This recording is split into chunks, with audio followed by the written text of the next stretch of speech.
This is a Film Stories original podcast. Love this podcast? Support this show through the Acast supporter feature. It's up to you how much you give, and there's no regular commitment. Just hit the link in the show description to support now. This episode is brought to you by Progressive Insurance. You chose to hit play on this podcast today. Smart choice. Make another smart choice with Auto Quote Explorer to compare rates from multiple car insurance companies all at once. Try it at progressive.com. Progressive Casualty Insurance Company and Affiliates. Not available in all states or situations. Prices vary based on how you buy. A little self-care can go a long way, especially amidst the hustle and bustle of the holidays. That's where Vegamore comes in. Trusted by millions, Vegamore is all about giving your hair the love and care it deserves. With their vegan and cruelty-free formulas, you can nourish and revitalize your strands while indulging in some much-needed pampering. Because let's face it, who couldn't use a bit more me time this time of year? Go to vegamore.com/ACAST, code ACAST. That's vegamor.com/ACAST, code ACAST. Ryan Reynolds here from Mint Mobile. With the price of just about everything going up during inflation, we thought we'd bring our prices down. So to help us, we brought in a reverse auctioneer, which is apparently a thing. Mint Mobile Unlimited Premium Wireless. How to get 30, 30, bit to get 30, bit to get 20, 20, 20, bit to get 20, 20, bit to get 15, 15, 15, 15, just $15 a month? Sold! Give it a try at mintmobile.com/switch. $45 upfront payment equivalent to $15 per month. New customers on first 3-month plan only. Taxes and fees extra. Speed slower above 40 gigabytes. See detail.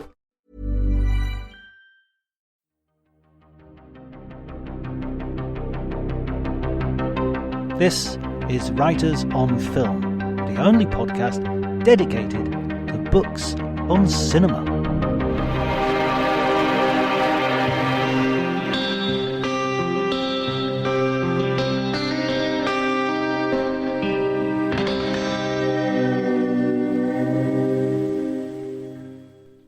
Hi everyone, my name's John Bleasdale. I'm a writer and film critic, and today I'm going to be talking to Tom Shone. Tom was the first guest ever on the Writers on Film podcast, so I'm really happy to have him back. He is the author of many books, most recently the Nolan variations about Christopher Nolan. He's written books on Martin Scorsese, Quentin Tarantino, a whole bunch. And today we're going to do something special because we're not talking to him primarily to sort of talk about one of his books, but because he also wrote a brilliant book called Blockbusters, I thought it would be interesting if we had a conversation about the state of blockbusters today in the age of COVID and following the pandemic, and because we have some blockbusters which we can talk about, such as No Time to Die, Dune, The Last Duel, and I think we maybe talk about some other things. But those three films in particular are what we're going to talk about. So there will be some spoilers ahead. So if you haven't seen those films, you might want to skip one or two of those parts. One other thing I have to say is that Tom's based in New York, and the ambiance of New York can sometimes be heard in the background. I hope it doesn't impair your enjoyment at all. I don't think it does. I actually quite like hearing sounds coming from another part of the world. I mean, the sounds you might hear on my side will be church bells and the sleepy village, but with Tom, it's classic New Yorkerama. Okay, so if you like the podcast, please remember to like it on Facebook and spread the word generally. You can follow me on Twitter at Dr. Jonty, DRJONTY. But before you do any of that, please enjoy the conversation.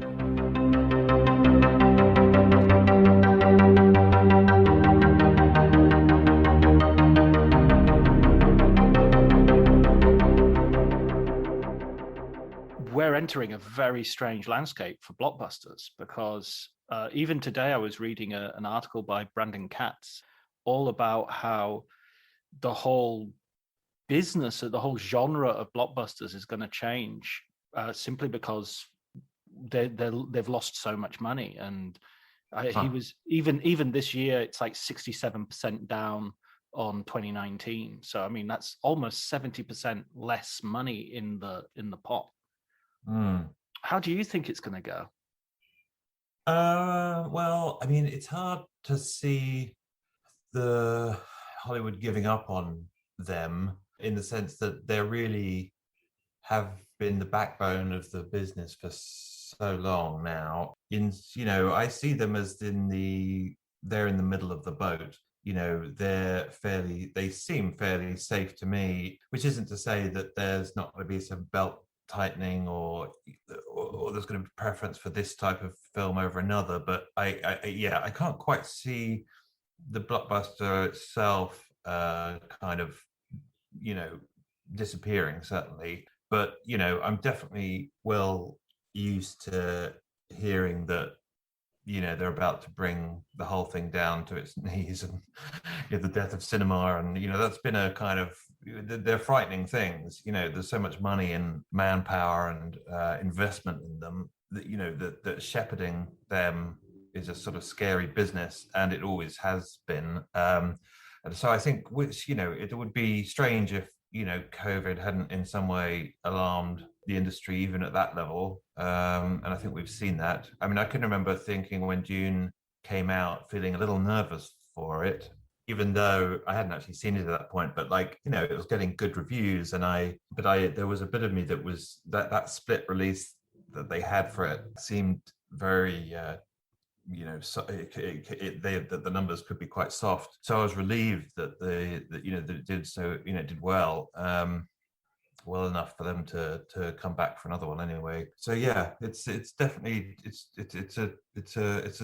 it's a scrotum tightening time. Yeah, I mean, his argument isn't so much that they're going to disappear or they're going to that there's any risk of them going extinct, but more that you'll still have sort of blockbusters, you'll still have those big IP films at the center, because he refers to them as too big to fail. The industry just needs them. There's no way the industry can go on. Okay. But there might be more sort of tailored, smaller budget blockbusters, if such a thing exists, which are much more sort of targeted to go towards the streaming services and things like that, rather than theatrical distribution. And so it's almost like, I don't know, maybe I'm reading into it, but it almost felt like there might be a blockbuster which will be definitely a sort of theatrical experience, the Christopher Nolan, the bigger of the Marvel films, and then there might be sort of Marvel films or DC films which are actually budgeted because they're really only going to go to streaming. They're not going to be aimed at the theatrical so much. That's what I was sort of extrapolating. I might be.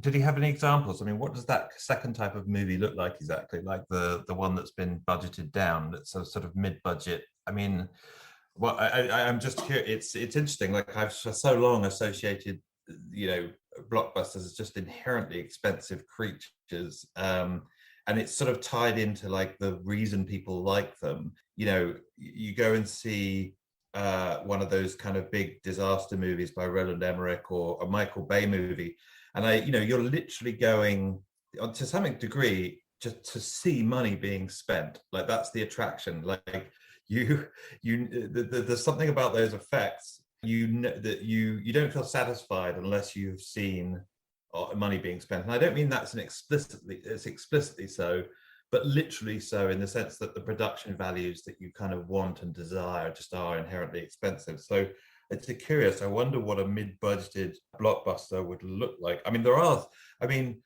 I tell you, the Bourne movies actually were kind of like as close to being that kind of creature as you could get. I mean, they're the only ones I can think of really that were sort of bantamweights, sort of boxing with the heavyweights. They brought in $1 billion.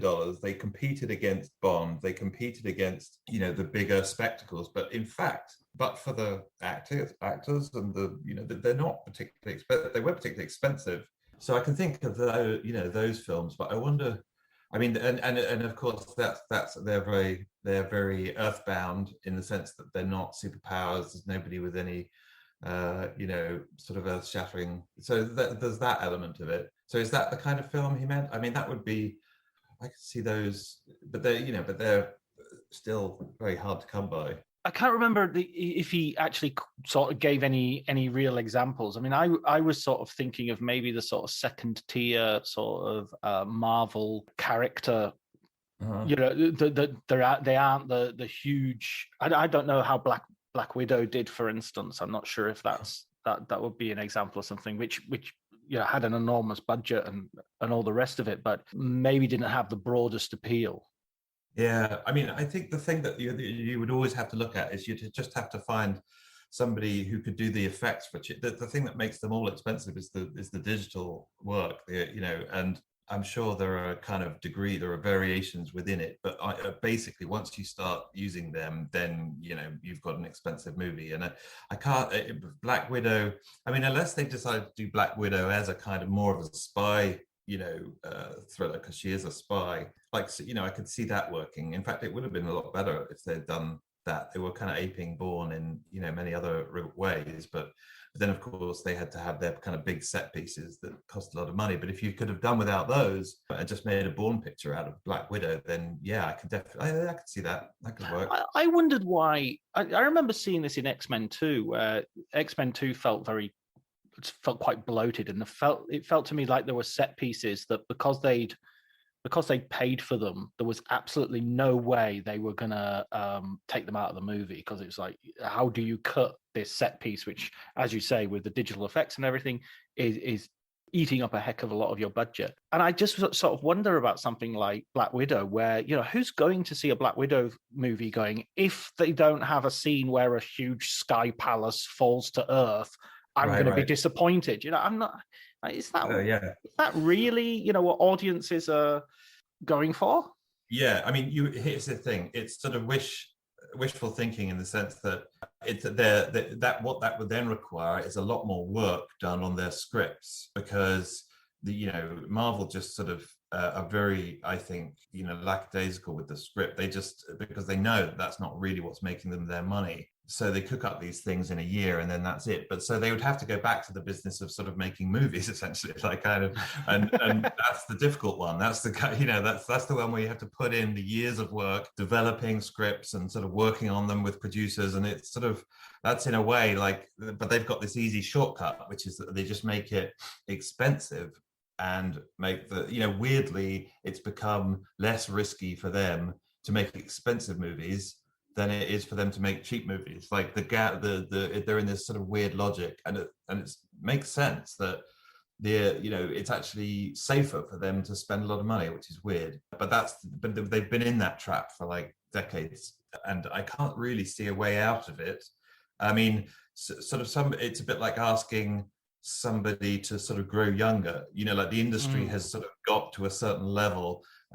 You can't then just sort of reverse time and ask it to sort of rejuvenate and go back, much as kind of critics often say, oh, I wish they just made movies again, or I wish they wrote better scripts, or, it's always going to kind of press on. So, I mean, I hope that guy is right. I hope that argument bears out. I mean, I certainly, am as bored as anyone by kind of most of the Marvel movies that come out. I mean, they just seem desperate for some kind of innovation, and less money seems like a great way to go. That's how you really get the discipline. That's how you get the Nolans. That's how they've all come out of the low budget world. Like Cameron, Nolan, Jackson, all those guys came out of an incredibly disciplined, low budget filmmaking world. And to this day, really, I think that you can't really fault a Cameron movie. Like, he's very, you really see, if he spends a lot of money, you see it. It doesn't seem there's much been wasted.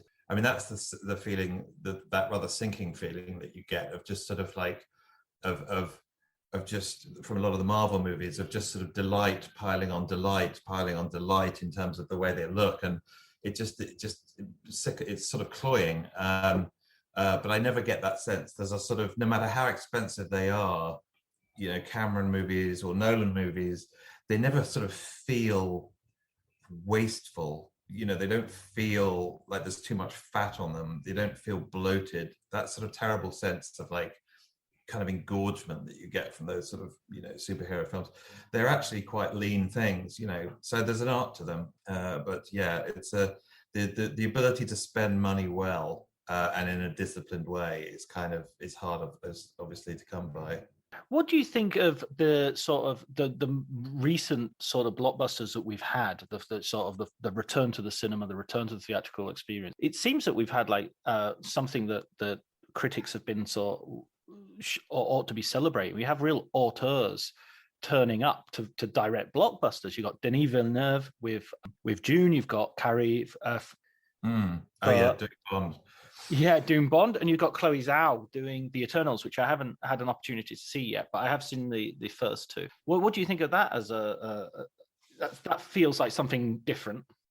Yeah, definitely. I mean, both the Bond and the Dune felt, in that regard, quite similar. I mean, you've really kind of got very high-end kind of filmmakers at work for franchises in ways that don't feel like a kind of a diminution of their talents or like a waste of their time, or that they're kind of either slumming it or they're above the task or beneath the task. Like, it really just seems to employ their talents. I haven't seen Eternals either. I'll sort of reserve any thoughts on that, but yeah, they're very I mean, the Bond film, I thought, like a lot of people, I just, it was just the first, particularly the first 50 minutes of it, I thought were just ecstatically good. I mean, right. I mean, it definitely, like, there was I think I had some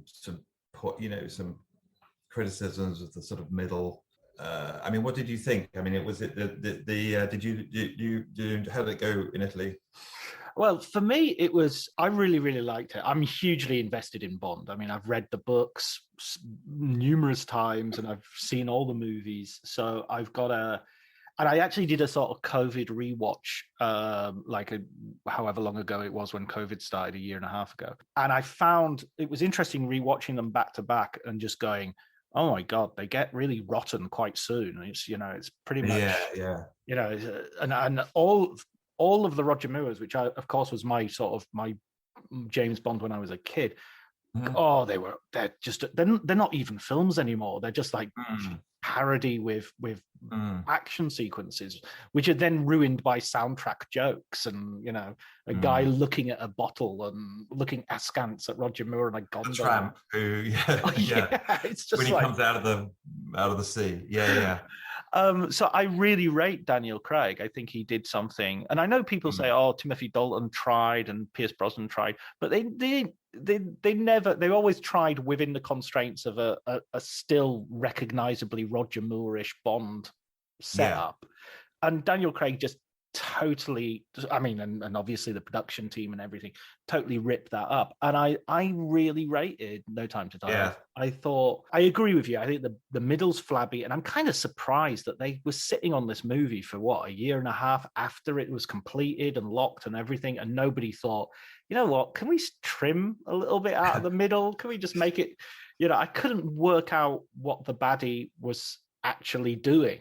And boats were supposed to be coming to the island, and we didn't get a shot of the boats coming to the island, so we didn't have a sense of like an imminent approach or an imminent danger. So there were a few things like that you can be picky about. Why is he wearing a mask if he's going to shoot everybody in the house? What's the mask for? So you can be, but I thought that I could agree with you, that first ecstatic sort of hour, and then the last hour. There's still another hour. Still another hour. The third hour. I just thought the audacity of killing Bond was kind of, I wasn't surprised, but I was amazingly shocked, if that makes any sense. Yeah. No, I mean, it was very good. I mean, it's interesting that, like, when you look at the Daniel Craig Bonds, and you look at the ones that were really good, which is to say, Casino Royale and this one, it really becomes very clear that the great harbinger of the future for Bond was not Connery or Moore, it was George Lazenby, because the model for both Casino Royale and this film is On Her Majesty's Secret Service, which is to say Bond in love. And it's like that turned out to be the thing that's what all along, all it needed to do was to get rid of the casual sex and the sexism and the jokes and the girls and Bond needed to be invested in someone else. And the moment that happens, the film just unfolds, and you've got something that people want to watch. And like, so I can remember, so I felt like, oh, okay, George Lazenby turned out to be the guy that told Bond what his future would be, which I think is kind of interesting. It was just that one film. But of all the Bonds, I feel like that one is sort of, people often, and Nolan goes back to that one as well, doesn't he, to On Her Majesty's Secret Service, and says what a great Bond film that was. So, so definitely, and Craig, I think, is, as you say, I mean, he's a serious, he gave that character kind of soul and regrets and an emotional life, and that is, and some kind of ambivalence. I always feel like the guys that play the best Bonds are the ones that almost hate him the most. Like Connery didn't particularly, was very resentful of the role of Bond by the end, and cursed having to kind of come back and do me, and Craig reportedly has similar kind of, ambivalence about Bond, and sort of, oh God, I'd rather slit my neck, I think, the wrists, than do another one, he said at one point. But the ones that actually dislike him the most are actually the ones that are best at playing him, so, that's why Craig and Connery are just in their own class, I think. But Pierce Brosnan always looked too pleased to be playing him. It's like, oh, this is my dream role. I'm not a great actor, and I haven't got much range. So this is me. This is down to I can't do this. He'd wanted it for so long, and then he got it, and then there was a certain amount of kind of confusion. Like, what do I do now, kind of thing. But yeah, there was. I think he never seemed in command really to me. There was the problem. I think that he's got a very soft manner, and he's a very gentle sort of guy. I mean, I never kind of got that sort of stentorian bark that kind of like Bond can sometimes do, give, where they just sort of like, you know what I mean? There was that going on for Brosnan. Like, there was something a little too soft about him, and that couldn't be said of Craig. I mean, Craig just zeroed in very rightly on the physicality of Bond. I mean, it was two things. It was kind of like his emotional life. It was his soul. It was kind of like what effect are these killings having on him? But at the same time, immense kind of physicality, and like kind of, the kind of glory that, that film makes of his body in Casino Royale. I mean, he's the Bond girl, like, it's kind of like his physicality is kind of the thing that we're lingering on in that film. He comes out of the sea like Ursula Andress and Halle Berry, doesn't he? Yeah, exactly. Yeah, and although the Mendes films put him in a suit, he never seemed that uncomfortable to me in a suit, and I always liked him best in those Hawaiian shirts. I definitely kind of felt that Craig was sort of in some level in conflict or he was rebelling against some of the strictures of kind of what Bond must be and do, the quips, the suits, the girls. You felt like this guy was a sort of, modern enough male to find a lot of that stuff embarrassing, and he did some of it under duress, but he did his absolute best to kind of get as much of the sexism out of the series as possible. I mean, I think that's kind of maybe one of his lasting achievements. Far from being some high and mighty, sort of act of kind of preaching to the masses, it actually was exactly what had needed to happen with Bond. Like, it was thrilling to see him in love. It was thrilling to see him sort of attached to someone. So, I think his instincts were great. I would be so interested to know, like, kind of what kind of input he had on it. I would suspect quite a lot, in the sense that there's something about those movies, and particularly the last one, No Time to Die, which seemed like it could only have come about if the director, the producer, and the star were all on the same page. Right. In other words, everybody's making this film with a single will, and they've all got the same idea in mind, and they all agree. Like, it's so rare on those films to get that. So there's a kind of quality of leadership around it that I'm keen to know. It's obviously the Broccolis, it's obviously Fukunaga, but it's also Craig. I believe that when we read about it, when we find out how those films were made, I think he will emerge as a kind of as an author. Feels that way. it feels like there's that great alignment of kind of role and script and an actor that comes about when essentially an actor is leading, and people are listening to him. I think one thing that really proves your point, one thing that's really I remember being really struck by when I first saw it, and I saw it a couple of times because I saw it in Italian first because it was out, and then they showed it on Monday in English, so I went to see it again. When that moment before the song comes in, the sort of needle drop of the big song, is a really important moment in Bond films, because that's a moment where the camera sort of stays on something, and it might be somebody dying, or it might be somebody falling, or it might be, and it then merges into the title sequence. And in this film, it's him leaving his girlfriend at a railway station, and the shunting of the sort of carriages going by, and so it's an emotional moment. It's not, him giving a quip as he offs somebody or anything like that. And exactly right. It just goes to the core of it, And it's such a great bit of. I was trying to think if I'd seen that done before, where the person on the inside on the train walks back through the carriages in order to keep their eyes on the person they're leaving. I would like to think that was, I hadn't seen that. That was a nice bit of business to come up with, to establish that how the feeling between them. It was touching. It was like an original bit of staging, but yeah, like it very, I mean, the whole pre-credit sequence is very different from any of the other Bonds, because it doesn't, it's sort of, it's her, not him. And he's got Fukunaga has got like his own, the one thing I liked about what he brought to it, apart from, obviously the guy can shoot just beautifully, and he really is on point with all the things that are needed for this kind of movie. But he brought a genuine sense of nastiness to some of the villains. Like I really felt that they were just really up to no, really kind of, there was something genuinely creepy about them. There was something very, it's partly his thing with masks. He likes masks, doesn't he? I remember that. But the sense of sort of dire goings on, I don't know, it just felt sticky with sort of something genuinely nasty. And I missed that. I kind of, obviously the villains of Bond movies have become such a kind of archetype unto themselves, slightly laughable. Everybody knows they kind of talk about their plans at length. It's like the whole thing is self-parodying.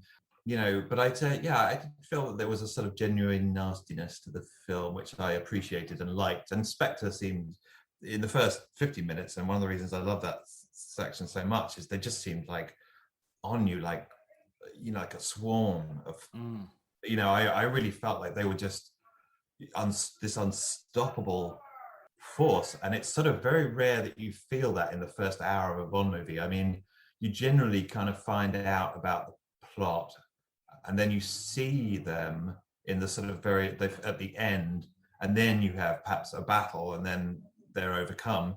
But the idea that they're just on you, like immediately from the beginning of the film, a bit like the Joker actually in The Dark Knight, where it's just like a weather condition that kind of moves in like a storm, and it's just sort of, you can't escape it. I loved that so much, and I loved basically them taking that building and coming down the glass, and in they came, and it was just fantastic. That's exactly what you want Spectre to be like. And I was disappointed actually when they were wiped out for that reason. I was like, oh no, you've got such a great head of steam with those guys. Like, keep that up through the movie. Don't transfer power. Yeah, I think the series has done that a little bit too much. No, it's Quantum. No, Quantum is actually a subsidiary of Spectre. No, it's not Spectre, it's this other thing. It's like, oh, for crying out loud. Pick a story, pick a route. The unified theory of the villains, they're all in the pocket of the others, and then that's true. They can't get a mastermind big enough or broad enough to kind of encompass the others, like Russian dolls or something. But I didn't. They should have just stuck with just this sort of this. They're just on the nape of your neck. Like that was.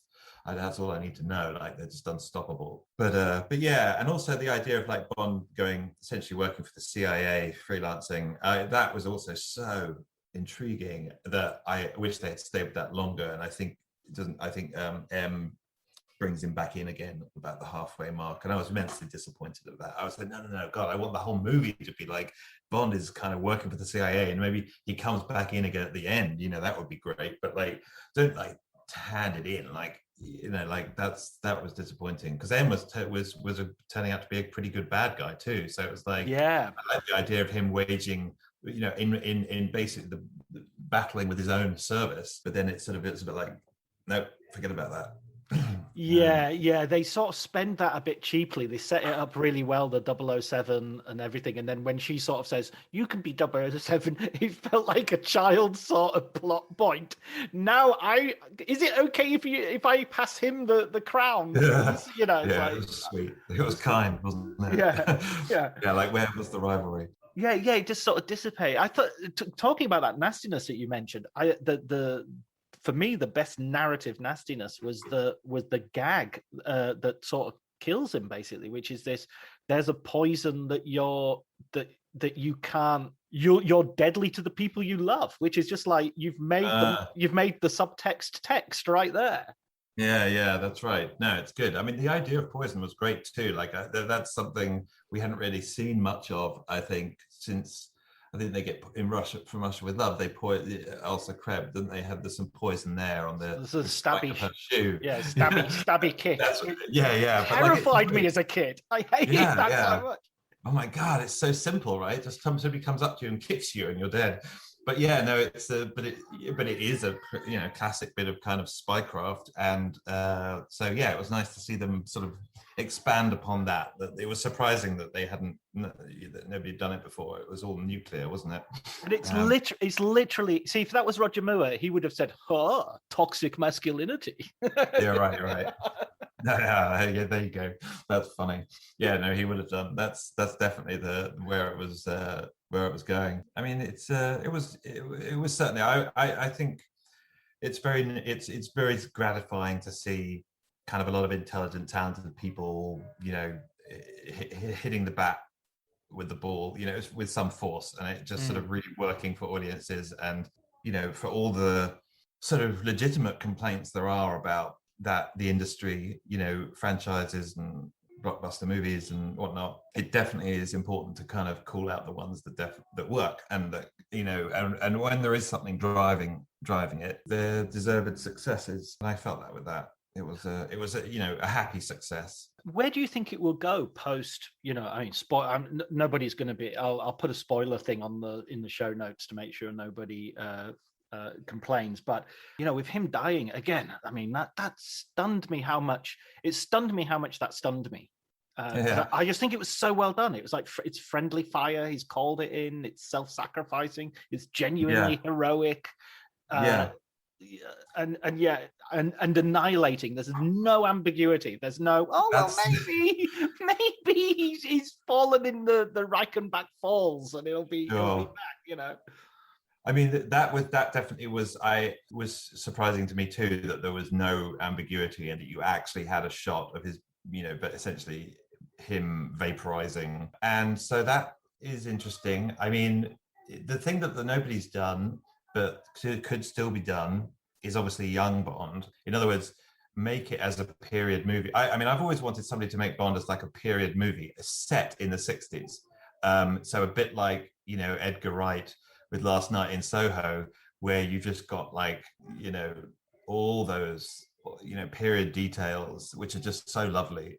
And you've got the suits and the cars and the cinemas and the music and and Bond is, I mean, it would be interesting. I like as a sort of retro, essentially as a kind of retro movie. So they could do that. They could do Bond's first missions, and particularly if they're going to go for a younger guy, which it looks like they will, then that would make some kind of sense. But would you want to stay in that period that's the thing. It's a sort of slightly one-off thing, but it certainly explain how you get things started again. Maybe in subsequent movies it would just forget about the period detail, but you'd stick with the actor, and by that point nobody's really asking questions as to how this happened. That was Tarantino's pitch, wasn't it? When he, how he often pitches stuff around. He wanted to do a version of Casino Royale, which would be really true to the book and which would be period. Yeah, that's right. That's it. Of course, that's it. Yeah, he had that idea. Was that before they made Casino Royale? Yeah. It was in the interim before Craig had. That's interesting. Because in some ways, they took half of that pitch, but they left the other half. So yeah, that I mean, things have got so kind of, franchises are started and restarted and rebooted with such kind of offhandedness that they probably won't have to come up with much of an excuse or reason as to sort of why he's suddenly alive. Like these things, people are so used to the idea of kind of the multiverse, and nowadays that like simply starting Bond without any explanation would almost be possible, for better or worse. That's the world we're in. So, yeah, it shouldn't be too hard, but yeah, definitely. That's what they've done in the past. I mean, except for Lazenby, this never happened to the other fella. I remember, was it Diamonds Are Forever? There was a sort of idea of plastic surgery at some point, and there's a remnant of that idea in Diamonds Are Forever, but it was actually in the script that the new Bond would be getting plastic surgery because his cover has been blown. Oh, and a better wig, maybe. Sean Connery, when he started in Doctor No, he had 5 wigs, and it was like one was for fighting, one was for underwater. Is that right? Yeah, absolutely. It doesn't look. I mean, it's good. Good wigs. I was just reading about the price tag for the wigs worn by Kristen Stewart in Spencer, and I think I've remembered this, that they were kind of $5,000 or something. Each wig was, I mean, a lot of money. I guess that's how much they cost when they're that good. But the most surprising wig that I saw recently was the Mohican that Robert De Niro wears in Taxi Driver. That was a wig. That was a wig. I didn't know that was a wig. And that's why I was so surprised, because I just thought, well, it's De Niro, he's method, but apparently he was shooting something else, and it's a bald cap and a Mohican. I did not know that. That is a surprise. That's one of those things I don't want known. Can we not broadcast that? Okay, I'll cut it out. That's one of those secrets of the business sort of thing, where you actually think a little bit less of the people involved as a result. You're like, oh, god damn it. But I guess if you have to shoot another movie, that's okay. It's just like De Niro. He's willing to drive around as a taxi driver for a month, but don't touch his hair. Yeah. Oh my god. I wonder what that was. Maybe that was the Bertolucci movie. It could have been. It could have been 1900. Yeah. It could have been. And what about Dune then? What about, because Dune was, I keep saying that I have this unique relationship with all these movies, but Dune again was another. It was my Lord of the Rings when I was a kid. I read that book. I read all of those books until Chapter House Dune, or God Emperor Doom, whichever one. Yeah, quite a lot of them anyway. So you can tell me. I mean, I haven't. So how closely does it resemble the book? Is it sort of, has he carved it up? Has it, is it actually a fairly good rendition of it? Is it sort of? Yeah, I would say, weirdly, the David Lynch version is extremely close to the book. All the voiceover that David Lynch uses is how the book operates, because everybody's thinking and they're telepathic and they're reading each other's thoughts through various sort of methods and whatnot. So those internal monologues being presented like in the David Lynch movie are really close. The problem with the David Lynch movie is it gets to like the 2/3 mark and it just goes, skip to the end. And, and then they fell in love, and then something else happened, and his power grew. And with this one, I think it's it's pretty close to the book, and it definitely gets the atmosphere of the book. The one time it really departs is basically towards the end, when it sort of goes in search of an ending, because the book isn't it isn't 2 books, it's 1 book, and it doesn't have a natural ending in the middle. And I think they chose a fairly good point.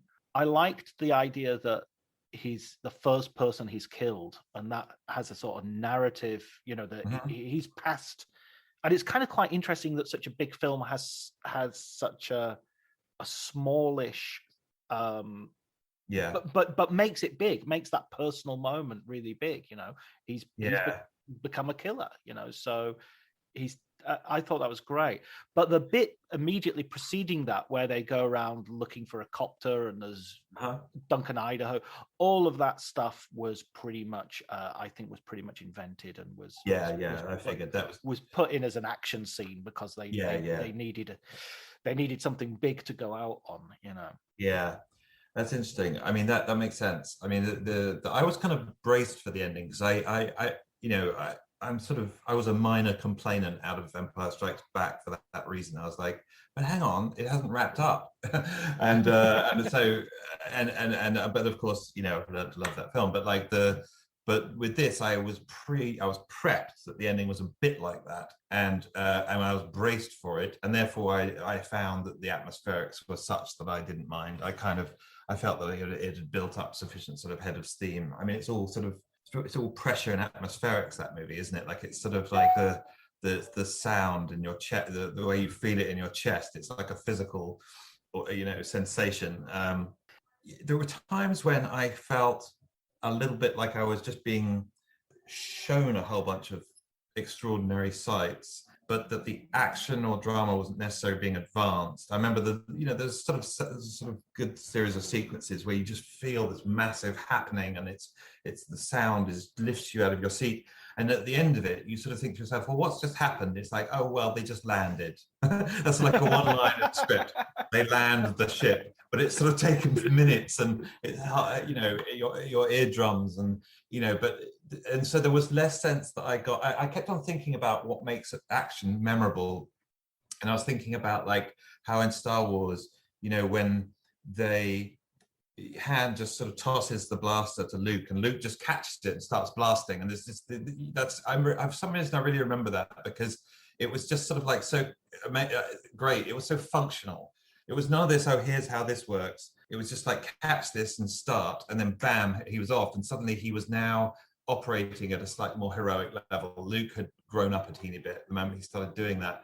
And I thought, well, that's what made that memorable to me. And I sort of maybe felt that some of that was a bit lacking in Dune, in the sense that I didn't sort of remember much of what they did with some of these great, fantastic machines, or, you know, it was more that I was just invited to sort of to revel in their existence. And I did, but I can remember thinking afterwards, well, what did they do with this? You know, so the helicopter thing is a really good example of that's where he really did, that he's mastering that thing, and that sequence is memorable for that very reason.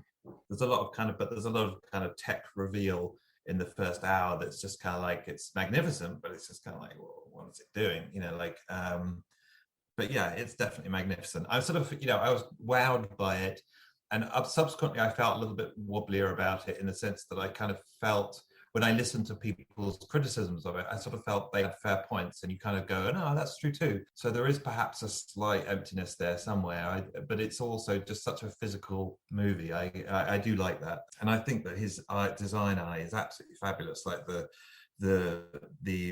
thinking, the sort of visual thinking that kind of went into what this movie is going to look like, and what these devices are going to, what these machines are going to look like. It was all just fabulous and very Villeneuve, like very, you know, it's very him, you know, but that kind of sanded down, kind of ergonomic, kind of, it reminded me a little bit of Apple, you know, no knobs, no dials, no LEDs, the opposite of a film like Alien, where you're just like crammed with tech. Everything was smooth, you know, it was like kind of this sort of almost friendly Body Shop meets Apple meets, you know, the look of it was fantastic. Yeah, like IKEA or something as IKEA, well. so you know, IKEA sci-fi, you know, so it was definitely like that. There was something very kind of modern about the way his love of sort of textures. You know, I really felt, I knew how things felt like to touch, what the surfaces of that movie. I mean, a lot of it's sand, and, you know, but it's like yeah, it's like he's a really good, he's got a very sensate kind of movie sense. Like he's like, I mean Nolan's a bit like that too. Nolan's always kind of saying, well, it's not the way something looks, it's the way it feels. And he's big on textures in those movies, and textures are always telling the characters like kind of where they are and what they're, you know, like Memento, it's all kind of what he immediately feels, you know, like that's how he orients himself. And like, that's sort of us, that's sort of the moviegoer, and that's, you know, what those, he and Nolan, Villeneuve and Nolan have both kind of realized, how do you orient somebody in this huge spectacle? It's like, okay, well, what does it feel like? You know, like, like what's the, is there sand? Is it wet? Is it, what is it? So there's that's very, that's what they mean by immersive, I guess. Yeah, I mean, his movies have a real heft to them, don't they? They have a real, I think when it comes to science fiction, it's one of those genres which is the most difficult to be really imaginative and original, because that's what everybody is doing. So, the J.J. Abrams Star Trek looks a bit like Star Wars, and Star Wars looks a bit like Star Wars now, and Cameron is quite distinctive, and Ridley Scott can be quite distinctive. Everyone else is looking like them. Everyone else is a sort of cheap version of them. And with Villeneuve, he looks like something else. He doesn't look like anyone else. It doesn't look like Ridley Scott. It doesn't look like... Explaining football to the friend who's just there for the nachos? Hard. Tailgating from home like a pro with snacks and drinks everyone will love? An easy win. And with Instacart helping deliver the snack time MVPs to your door, you're ready for the game in as fast as 30 minutes. So you never miss a play or lose your seat on the couch or have to go head-to-head for the last chicken wing. Shop Game Day Faves on Instacart and enjoy $0 delivery fees on your first 3 grocery orders. Offer valid for a limited time. Other fees and terms apply. This episode is brought to you by Progressive Insurance. Do you ever think about switching insurance companies to see if you could save some cash? Progressive makes it easy to see if you could save when you bundle your home and auto policies. Try it at Progressive.com. Progressive Casualty Insurance Company and Affiliates. Potential savings will vary. Not available in all states. Star Wars. It couldn't possibly be mistaken for, this is just a cheap version of that, And it's very good because he's not because there's something, obviously he's got this kind of maximalist sort of sensibility because he wants to make these big movies, but he's also got this sort of minimalist sensibility in the sense that he doesn't like clutter. And so as big as the sights and the sounds are, I find there's definite visual pleasure in the sort of empty planes that fill the screen. So again, the no dials, no knobs, the sand dunes, the just the lack of clutter. So the sense of massiveness, but uncluttered massiveness, and it's sort of that for some reason is very satisfying, possibly because screens have just got so full up with stuff, like expensive stuff to look at, and here he's giving you this massive sort of monolithic kind of sight, but it's sort of simple and it's pared down and it's somehow minimal. I would be very keen to know what his bathroom looks like. I kind of like. I'm not going to Google that. I kind of feel like it would just be like state of the art. Like you voice operated. You would walk in and it will almost be like an empty cube, and you'd be like, toilet, and then the toilet would emerge, and then, or basin, and then suddenly water would come. I don't know what it would be like, but it would all be very minimal, and it would be very smooth, and it would be very expensive, and it would, so that's how I kind of think of those films a little bit, like kind of he's definitely got a sensibility, and there's some kind of, I'm so interested in there must be some politics behind it, in the sense of he's obviously very green. I don't know. I'm not really I haven't really read interviews, but he seems like he should be from those films. There's something very environmental about them. I sort of think that's good. This man has to be kind of switched on to his environment, and but this is all just guesswork. I'm just thinking, I wonder if his bathroom looks like Jared Leto's sort of layer in Blade Runner 2049. All water effects on the wall. Hopefully not with Jared Leto there, though. That would be... Yeah, that's right. But yeah, it's kind of golden lozenges of light kind of falling. As shot by kind of Deakins, and that's very true. It's Blade Runner 2 is full of those environments, and also just very, very you're a bit like you're being inside a sort of temple or something, aren't they? They're very they're sort of backward looking. I mean, they sort of feel old. You don't know whether they're in the future or in the past. They're sort of which is kind of definitely that's something that's interesting in science fiction, is to have it be not, because that's the problem. The things that are futuristic, and that's the thing that everybody has to kind of somehow get around, is like, how do you do a vision of the future that isn't sort of Buck Rogers in the 21st century? Star Wars did it with everything being kind of busted up and junk, which is great. A fantastic idea. Like, in a way like the best, movie it's like, idea that sort of sci-fi movie has had about how to do it. And then since it's all sort of been variations on that to some degree. The Ridley Scott ones are sort of, that tech is kind of nice and lived in. And then you get to sort of Villeneuve and it's just sort of feels ancient. But I mean by that, like the civilization, it feels like it could be like civilization could be ancient. It's kind of medieval, isn't it? They're all barons and they're all the Lanzarat and they're all these. I mean, there was a bit at the very beginning where the sort of the thing of the ambassador comes down the sort of ramp of his ship, and it's carpeted. And it's just like, wow, you've got a carpet in your spaceship. Oh my God, I didn't see that. That's interesting. They're using wax seals and stuff, and I think that goes with that tactile. Yeah. This is a world where people still melt stuff, and that's true. They still write to each other. There's not many screens in this, That's right. Yeah, there you go. That's definitely, yeah.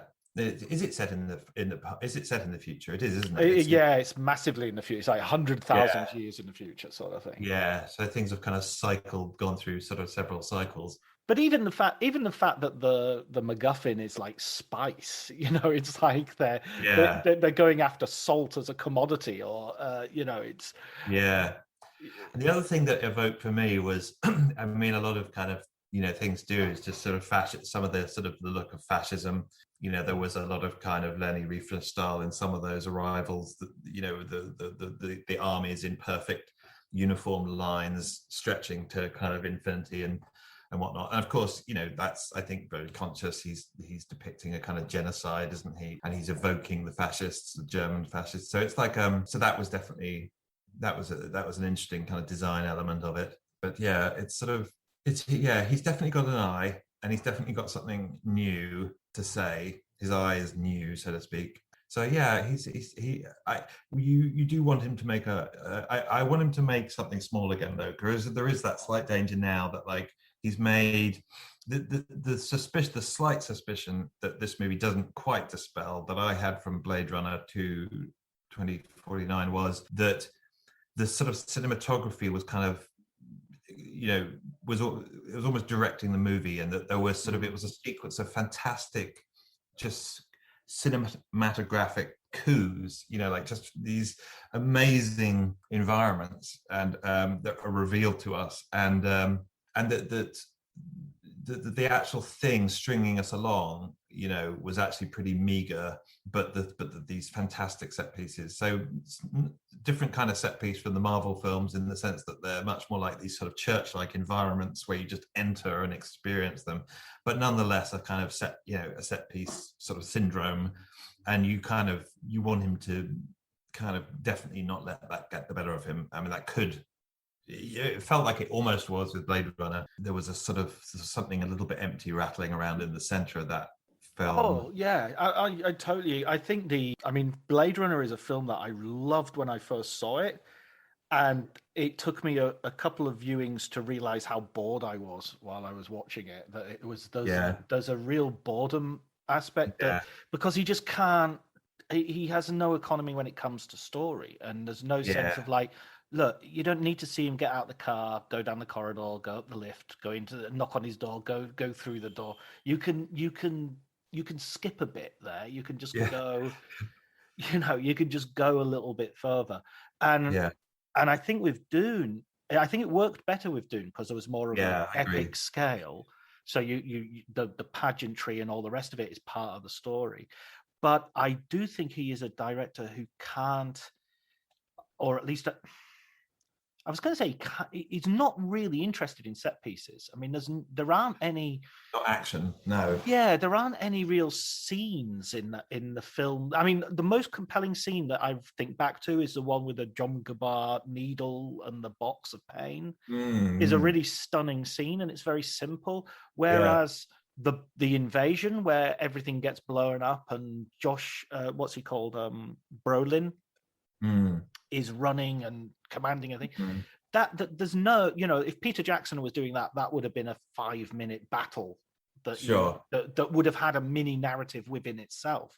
Whereas in Dune, it was more or less like it sounds like I'm being too negative. I say it's more fancy wallpaper, but it's not. It's definitely not telling a mini story there. It's not interesting narrative potential. That's interesting. I mean, I think you've definitely hit on something there, like in the sense of like his conflict isn't necessarily the thing driving him, whereas it is someone like kind of Jackson or Cameron. They're very fascinated by how you win, how battles are won, tactics. And I don't feel that with Villeneuve. It's sort of immensity is definitely interesting, and like kind of you saying, the Baron arriving. I was like, how many of scenes in the movie are about arrivals? I mean, there's the movie Arrival he made, but like things arriving, like it's almost like the thing he most enjoys, entry into something, like entrance ways and portals and arrivals, and that's his thing. It's sort of like there's something almost ambient about it. Like his basic movie his platonic movie would just be somebody passing from one vessel to the next. It would be like that's in a sense of sort of escalation and arrive and transcendence. He's got that's the word.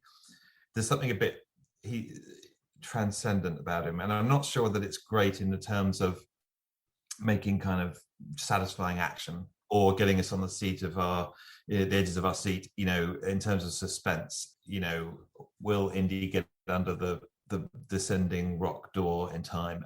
That kind of stuff doesn't excite him too much. I don't know how that will be solved in the second part as well, because the second part, the book was very, very influenced by Lawrence of Arabia, and the second part has a similar sort of trajectory it's about a person sacrificing their humanity in order to become a leader, in the same way, and becoming distant and kind of untouchable.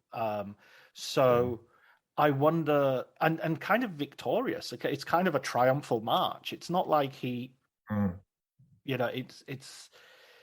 the obstacles in his way.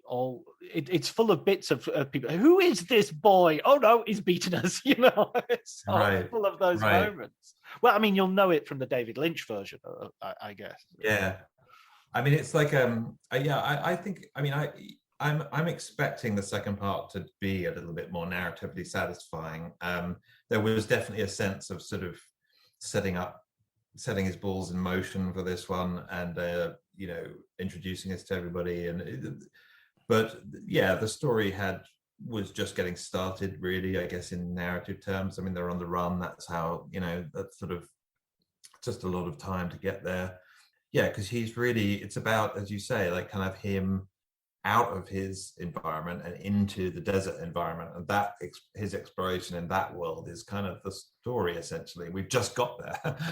So, but yeah, I don't begrudge him kind of cutting it up into two. It's sort of I was certainly kind of hooked enough to sort of think, I'm going to look forward to the next one.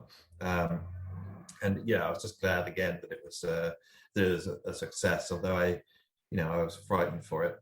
I guess a lot of people were just going, this is on HBO Max, but I'm still going to go see it, which is kind of cool. They're sort of saying, how can I get the most out of this, and buying theatre tickets. Do you think there was ever a real possibility that they wouldn't? I got the feeling that they were downplaying. They weren't announcing it because they didn't want to publicize that it was actually half a film. Mm-hmm. You mean you're downplaying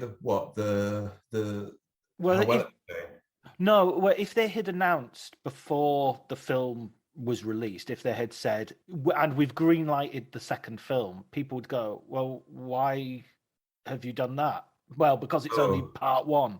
And so even the title part one comes up on the screen and isn't included in any of the sort of publicity material. It's not on the poster. It's not. So it feels like, and it also feels like this film would, imagine if they said, right, sorry, didn't make enough money, we're not doing a second one. This film would just be an absolute But I think that, I mean, I could be, listen, what do I know? But I think that that was a possibility, of course. Right. I mean, like nothing is guaranteed, and nobody's going to force them to make something if they think they're not going to make any money. So to my mind, no matter how much he sort of said part one and part two coming soon, folks, like it really wouldn't have mattered if it hadn't made enough money. They would have just cut him loose like they did with, The Girl with the Dragon Tattoo, which I think is marvelous film, the Fincher version, and that was it. The Golden Compass is another one where it's definitely, this is just the beginning. Nope, that's all you've got. That's funny. Yeah, no, it's so I think so. Yeah, I maybe they had given him some guarantee. I mean, certainly in the sort of fuzzy environment in which we find ourselves, it's the communication between Warner Brothers and the filmmaker is possibly a little different. Maybe the expectations are a little different. Maybe there was some assurance of, this doesn't have to go out of the park, but it does have to do this. We're aware that we're releasing this on HBO as well. Therefore, we're not going to expect that. Who knows? But it's sort of. But yeah, I'm certainly pleased as an audience goer. Just at least he gets to do another one. I mean, he's just too good. He's a very interesting director. I think I want to go back and see Arrival. I just have such good memories of that film, and it's kind of got better in my afterwards. That kind of, sometimes films don't, and sometimes they stay with you, and sometimes they don't. But that one is kind of, it's definitely calling me back again. Yeah, I think it's got everything, that film. It's got the music, the story. The original Ted Chiang story is great, but the film is a real improvement on it. It really brings out something else. So yeah, no, yeah. It holds up. I've seen it multiple times, and it definitely holds up. What are you looking forward to? Anything that's sort of on the horizon? Any big films that are coming that you're keyed up for? I saw the trailer for West Side Story the other day, and I thought, oh, it's got a very High School Musical vibe. I'm not even sure what a good version, what the good version would look like, Yeah, I mean, there's a certain amount of Spielberg is such a, he's like kind of John Updike. He's like so endlessly facile. His skills and filmmaking skills are so great that he can sometimes sort of do films that are like, it's just the equivalent of riding a unicycle just to show you can do it. It will be an amazingly made film, but the question of whether it needs to exist or we're calling for it to exist, whether it has an urgent reason for being is another thing, or is it just sort of something for Spielberg to kind of do, and a good, an interesting kind of way to use his time and talents. But otherwise, was this thing, was it crying out to be made? I don't know. That's the question I have over it a little bit, like kind of why. I'm sure it's going to be dazzling in so many regards. I mean, he's in an interesting period. I mean, the things that bode well for it are that he's very. I've liked all the movies that he's set in the 50s that he's done. I mean, this is different; it's a musical, but he's revisiting a kind of period that has given us also Bridge of Spies, which I saw again the other day, and I was like, why didn't this film win Best Picture again? Like, it was so good. I mean, it's so satisfying. Just amazing film, script. Coen brothers bringing a little bit of satirical bite, performances, magnificent. Yeah. I mean, direction, and just an amazingly satisfying film. I can't remember what won that year, but of course it doesn't hit any. It doesn't tell the Academy it doesn't show them the future, like it doesn't sort of say, this is how we're living now. This is the state of the nation. This isn't kind of where we are. It can't be dressed up as sort of something new under the sun, so to speak. But what did you think of The Post as, one of his more recent? Oh yeah, again, yeah, loved that. And, just immensely satisfied. I mean, I think they'll look back on him sort of making these films and just think, God, he was really kind of putting out some really excellent. I mean, I felt, again, everything came together: the performances, the story, the script. I mean, and just very tight as well, like not over long. I don't know what the running time of that is. It didn't feel to me like over an hour and 50 minutes, just like Bridge of Spies. I think is pretty, like, it's about the same. I mean, that's an amazing. He's very economical, and so yeah. I'm just trying to think. I mean, what else is out there? What's coming with this? I mean, I've been sort of looking at. There are things. The new Matrix film is.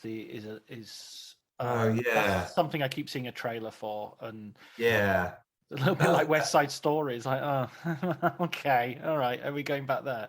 Yeah, and I only just saw Bound for the very first time 2 nights ago, and God, that's a great movie. That's yeah, a neat little neo noir, Yeah, terrific. Yeah, it's great, isn't it?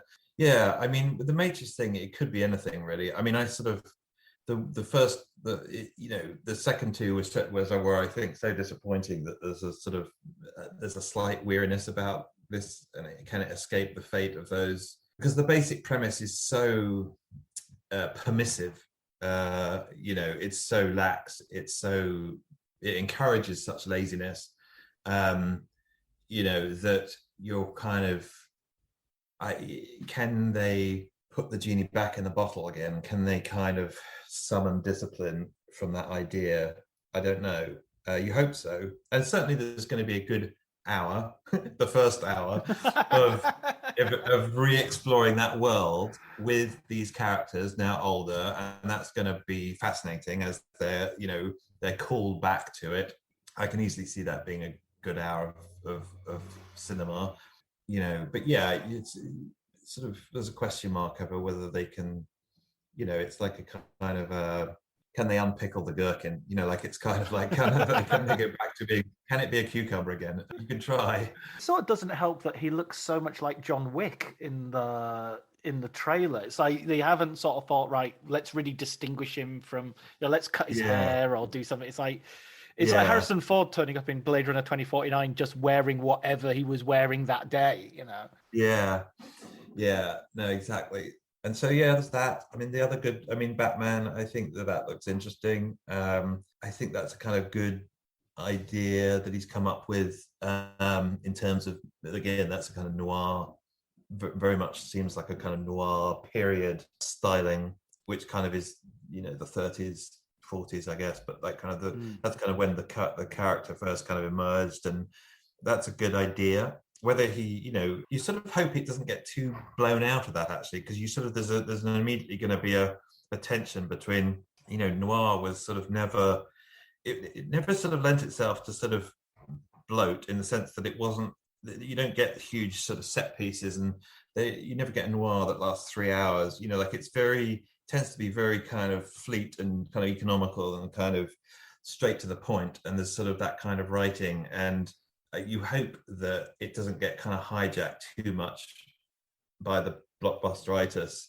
the sense that something needs to be bad, that if you have a set, it needs to be blown up, and that kind of stuff.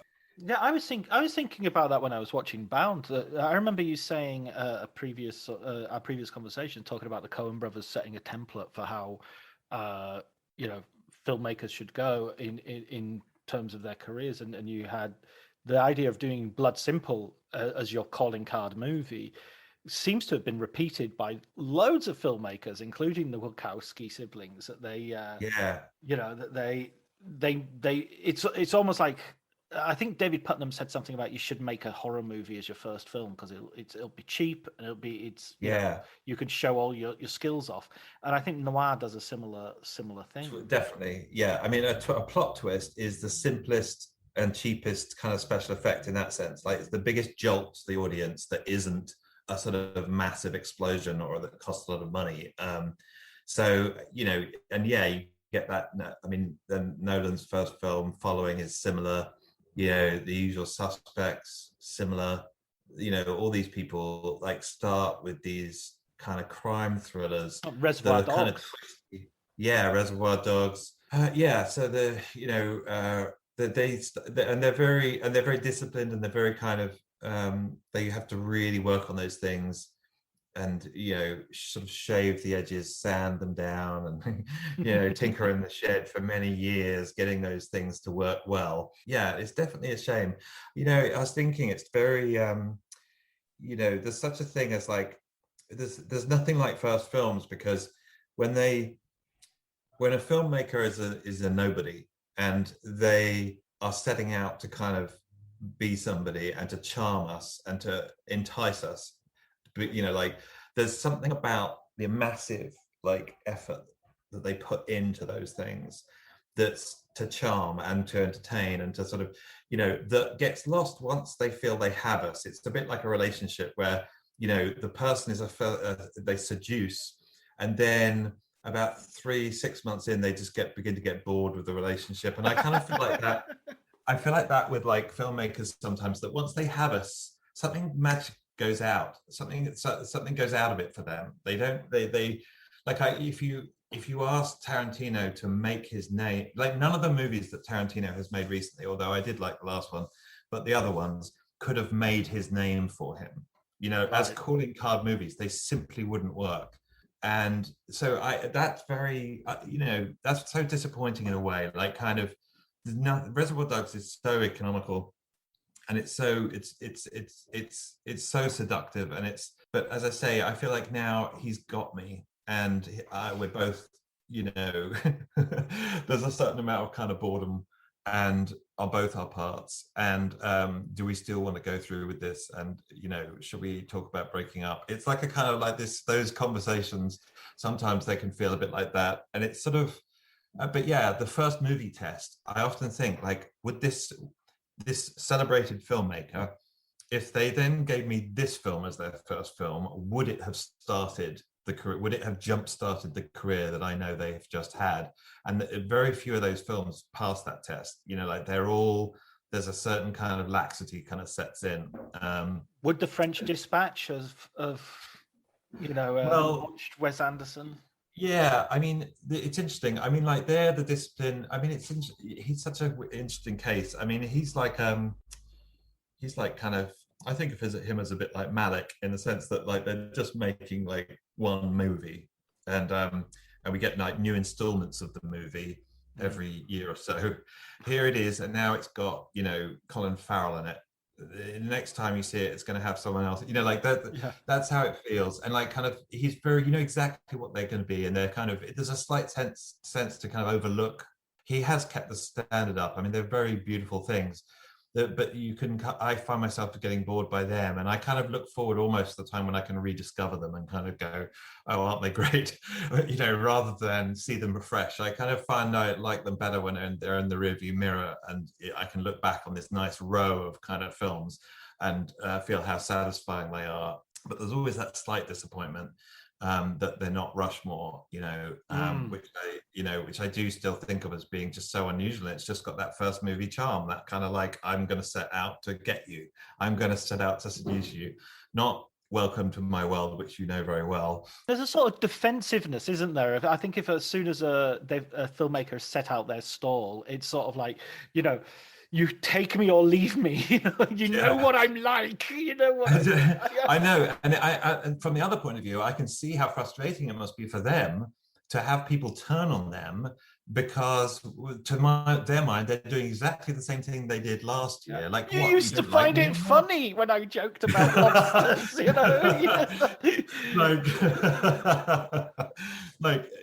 definitely I felt that with sort of someone like David Lynch, where you just saw people kind of get him and then get tired of him, but the guy is sort of in his own headspace, and has always been and always will be, and you feel like very little changed for him. But the outside world suddenly decided that all the things that they had loved, they now didn't like. And how bizarre that must be from their point of view. Like they're still the same person.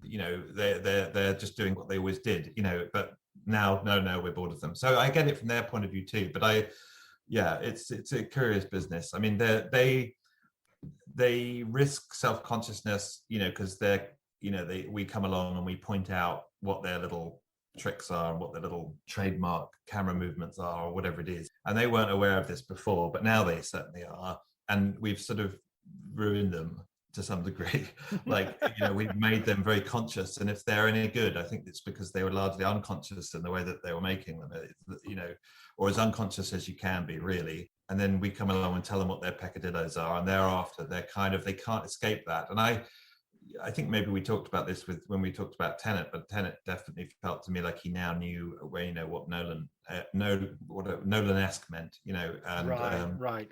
So, and there's no escaping that knowledge, but the one thing that kind of makes filmmakers grateful again is like a big flop. And I think I don't think that film was, but but that's the one thing that can kind of get that, all the energy that they put into seducing us with that first movie. That's the one thing that can do that. Like, just, it happened. I think Scorsese failed enough to then want to get hungry again, and Spielberg failed once or twice, and it kind of made him disciplined. And they all, I love those movies, those kind of comeback movies where they've screwed up, and then they kind of they tighten the hatches and tighten the bolts, and they make Raiders of the Lost Ark. Yeah.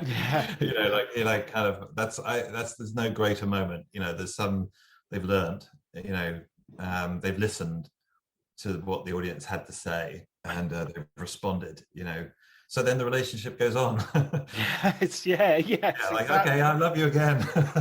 we get that sort of get back together sex. That's right. I mean, that's very true. I mean, I definitely have felt that with Spielberg, I think particularly, like I've fallen back in love with him many more than any other filmmaker. I think. I mean, it's strange to say that he's underrated. I mean, he is, but it's he's kind of kept it. He's kept reinventing himself, and he's sort of kept himself hungry. And he seems sort of, like he still wants to kind of connect with audiences. That brings discipline. I think he is underrated the same way sort of green grass and fresh air is underrated, in that, you just take it for granted. It's just there, and it's like you don't know how wonderful it is. And until I was talking to Julie Salomon, the Devil's Candy author. She said, everybody thinks it's easy to be Spielberg, but there's only Spielberg's managed to do it. It's not.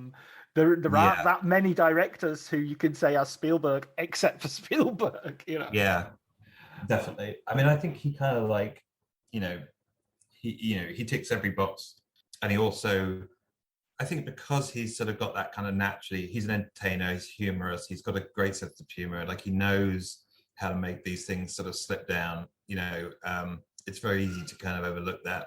But yeah, his I think kind of people will kind of look, it's one of those things that once they'll look back, I think, and kind of realize, how many movies has he done now? God, I was astounded to find that Clint Eastwood had made like 83 films, not all as director, obviously, but like 83. I was looking because I just saw Cry Macho, and I was like, God, that 83.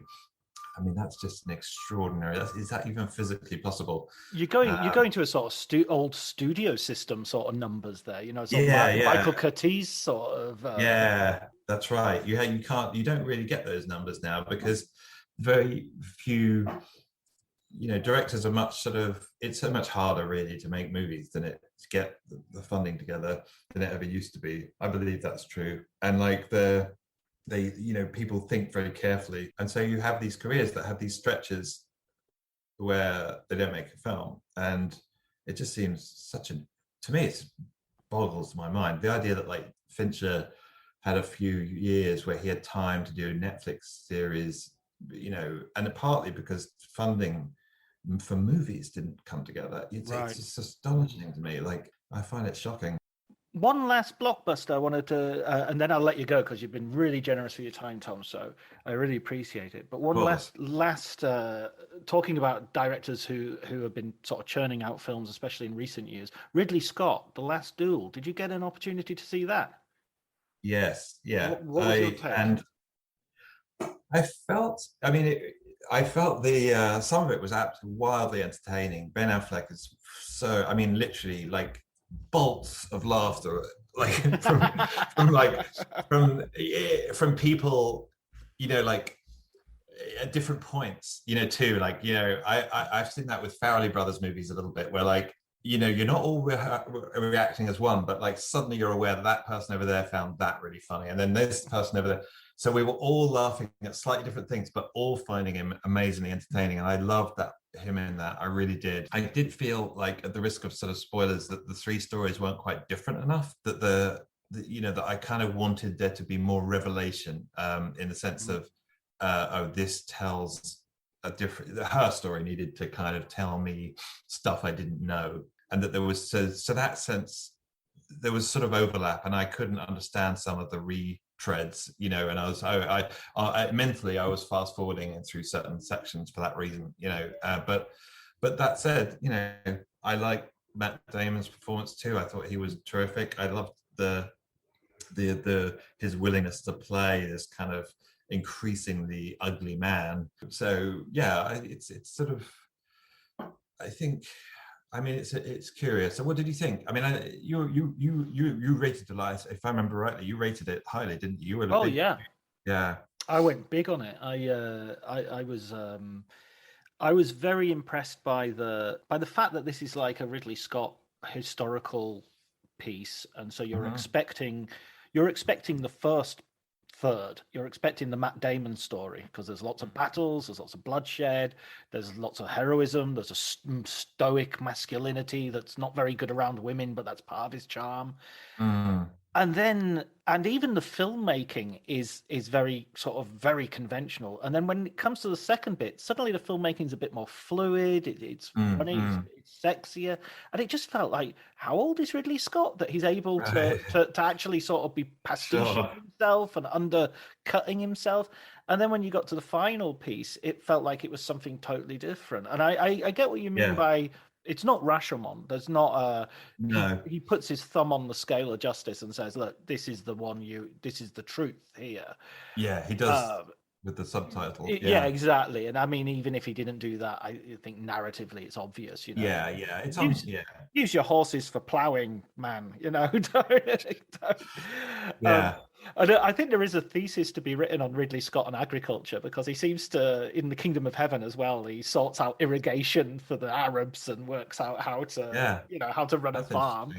The good year, it's got like, there's a bit of a secret farmer in Ridley that he wants to. That's interesting.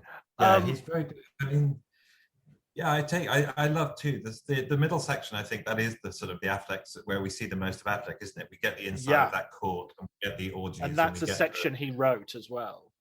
Who did? Affleck wrote it.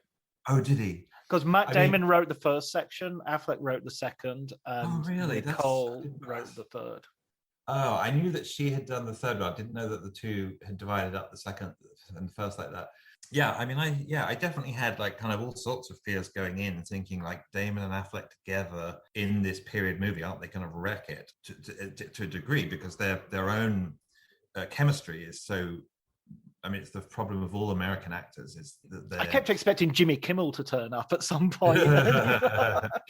They slip into period with difficulty, and Adam Driver's one of the few that really you can put him anywhere, and he totally takes root. And so there's the Boston aspect, and I was like, how is that going to work? But the thing that Affleck realized is the same thing he did with Shakespeare in Love, which is like, I stick out a bit like a sore thumb, but that's exactly the advantage I'm going to play. That's exactly the card I'm going to play. This guy is going to be too big. He's for the screen. I'm just going to be a pompous ass, and that was utterly thrilling. And it revealed, I felt that in those those sections in the bedroom and in the dining room where they're all kind of getting drunk, I actually felt like it was managing to get into period in a way that I hadn't experienced with other sort of period movies, where it always remains a little bit distant. Their mores, their sort of their ethics, their sort of feelings always regard, and so they tend to be very good at like on battle set pieces, but really privately, what are they like? We never really know.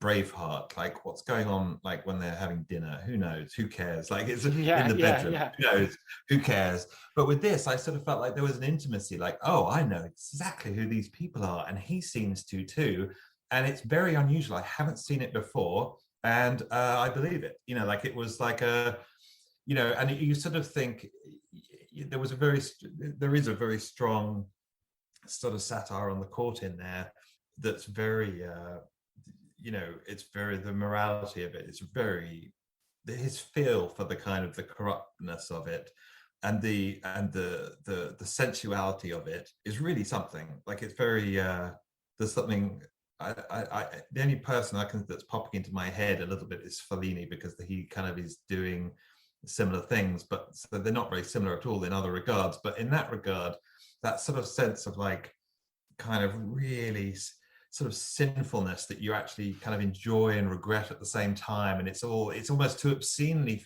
entertaining, and you feel almost grimy for finding him so funny, and like that is very, that's quite something. And yeah, that's so interesting that he wrote that, because Ridley Scott and they clearly had a meeting of minds, and there was some kind of chemistry went on there. But yeah, that's the sort of thing that you always want to get Oscar nominated. It never stands a chance really, but like Affleck should get an Oscar nominated for that. It's like, it's just, I haven't had as much fun from a performance in all year. Like I don't think I will have more fun in a movie theater than when I was laughing at Ben Affleck in another film. Like it was just enormously entertaining. And the last 15 minutes, the duel, the last. Oh my God, is just unbelievably good. I mean, it's just and even there you have Affleck as just.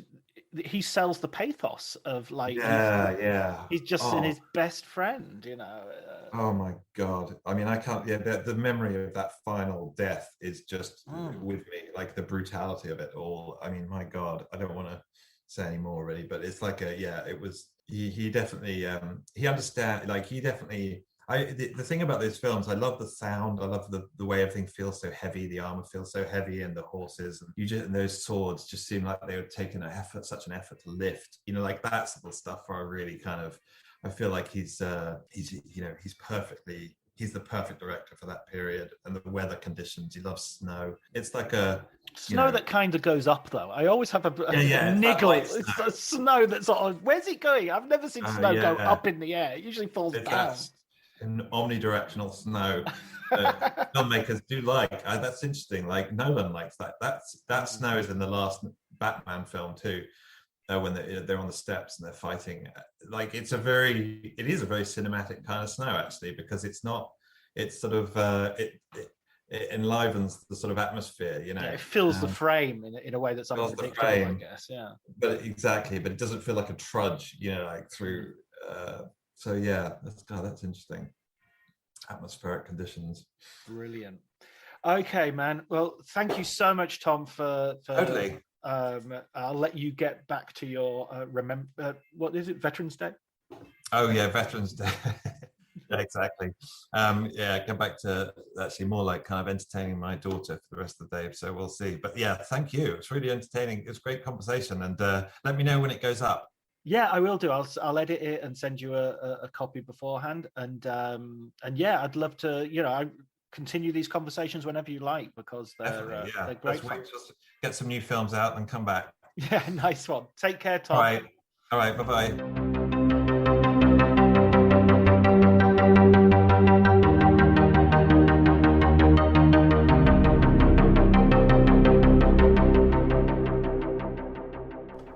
Okay, that was my conversation with Tom. I think there's nothing else to say other than thank you, Elliot Atkins, for the music, which gives the podcast such a wonderful ambience. Now listen to that. I've got next door neighbours are basically taking the roof off their house and adding another one. So we've got some work sounds. I'm not sure if it'll come through on the microphone. Hopefully not, but if it doesn't matter. So Elliot Atkins, thanks for the music, and Ali Howard, thanks for the art, and I will thank you very much for listening. Okay, take care.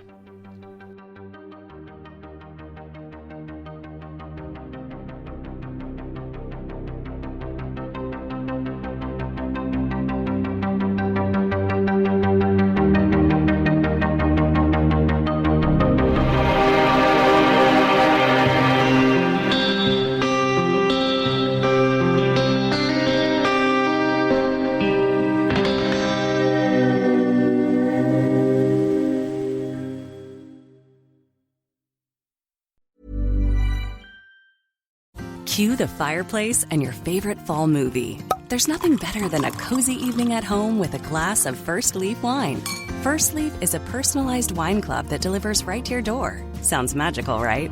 They get to know your favorite tasting notes, which varietals you enjoy, and whether you prefer sweet or dry wines. So in every shipment, you get bottles tailored to your unique palate. Go to tryfirstleaf.com/fall to get your first 6 wines for just $44.95 with free shipping. This episode is brought to you by Progressive Insurance. Do you ever find yourself playing the budgeting game?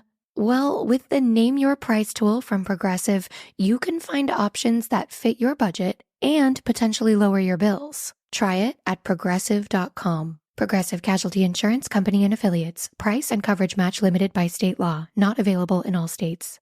My dad works in B2B marketing. He came by my school for career day and said he was a big ROAS man. Then he told everyone how much he loved calculating his return on ad spend. My friends still laugh at me to this day. Not everyone gets B2B, but with LinkedIn, you'll be able to reach people who do. Get $100 credit on your next ad campaign. Go to linkedin.com/results to claim your credit. That's linkedin.com/results. Terms and conditions apply. LinkedIn, the place to be, to be.